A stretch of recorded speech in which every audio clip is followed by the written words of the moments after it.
ఒకరు తీసుకెళ్ళండి.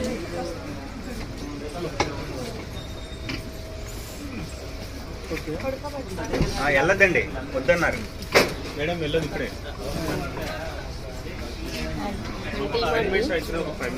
అయిపోయింది ఈరోజు 2 days workshop.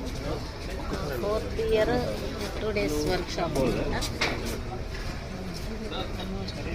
4th year workshop అయిపోయింది అంటే చాలా హ్యాపీగా అనిపిస్తుంది. అంటే ఫస్ట్ ఇయర్ ఒక్కళ్ళతో స్టార్ట్ అయిన జర్నీ ఈ ఇయర్ దగ్గర 500 మందిని. అట్లాగే చూసుకుంటే మా టీం ఒక 10 members లీడర్స్తో మేము కూడా ఇందులో భాగస్వామ్యం